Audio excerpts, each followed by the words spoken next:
untuk kedua kalinya sebagai Perdana Menteri Selandia Baru. Ardern akan segera membentuk pemerintahan dalam kurun 3 pekan mendatang.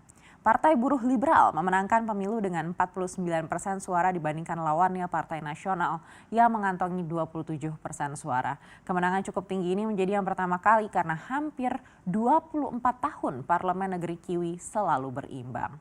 Popularitas Ardern kian meningkat ketika merespon dengan cepat aksi brutal penyerangan terhadap masjid di kota Christchurch. Penanganan wabah COVID-19 juga turun menaikkan pamor Ardern melalui kebijakannya yang mampu menekan angka kasus di negara itu. Wanita berusia 40 tahun itu mengakui kemenangannya melampaui ekspektasi.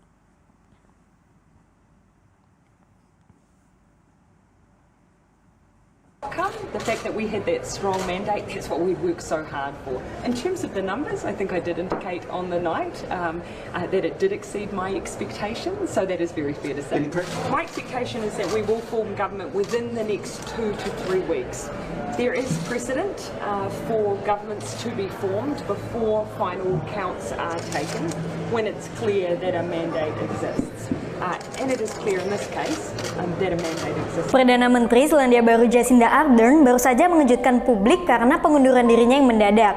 Jacinda mengundurkan dirinya pada 19 Januari 2023. Pengunduran dirinya yang mendadak ini tentu bikin kaget banyak pihak karena Selandia Baru bakal menghadapi pemilu pada Oktober 2023 yang mendatang. Nah, selain bikin kaget, Jacinda Ardern ini juga dikenal sebagai pemimpin yang memiliki gebrakan dan kebijakan politik yang progresif. Nah, berikut gebrakan dan kebijakan politik yang dibuat Ardern selama memimpin Selandia Baru.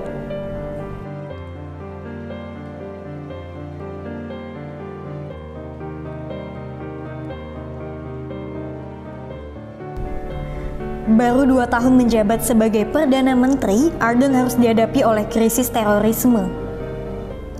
Seorang pria berkulit putih yang enggan disebutkan namanya oleh Ardern melakukan aksi teror dan membunuh hingga 51 jemaah muslim. Penembakan ini tercatat sebagai aksi teror terburuk sepanjang sejarah Selandia Baru. Kendati demikian, Ardern mampu menangani krisis dengan tenang, tegas, dan inklusif. Beberapa jam setelah tragedi memilukan itu, Ardern langsung memberikan pernyataan tegas menyebut tindakan kaum supremasi kulit putih itu sebagai aksi teroris. Ini adalah sesuatu yang jarang dilakukan oleh pemimpin dunia lainnya di Barat ketika pelaku teror adalah orang kulit putih. Sehari setelah serangan, Ardern mengunjungi pengungsi dan komunitas muslim sembari mengenakan kerudung selendang.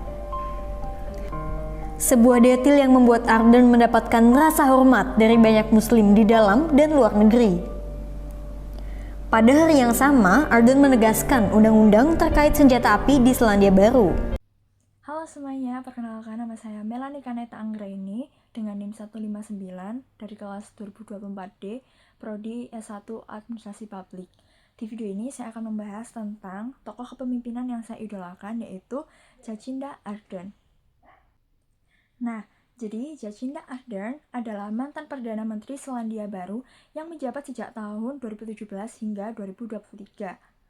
Ia dikenal sebagai pemimpin muda yang memiliki pendekatan kepemimpinan yang empatik, komunikatif, dan tegas dalam mengambil sebuah keputusan. Selama masa kepemimpinannya, ia banyak mendapat perhatian dari dunia, terutama dalam menangani krisis seperti serangan teror di Christchurch dan pandemi COVID-19.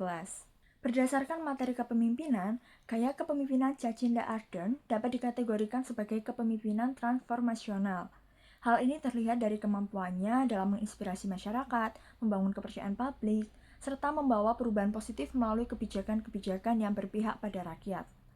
Selain itu, ia juga menerapkan kepemimpinan yang demokratis, di mana ia terbuka terhadap masukan dan melibatkan berbagai pihak dalam proses pengambilan keputusan.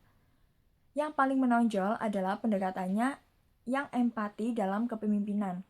Contohnya, saat terjadi krisis COVID-19, ia mampu menunjukkan rasa kepedulian yang tinggi kepada masyarakat sehingga menciptakan rasa aman dan kepercayaan publik yang kuat. Dalam pengambilan keputusan, ia juga tergolong rasional dan responsif karena mampu bertindak cepat namun tetap mempertimbangkan dampak jangka panjang.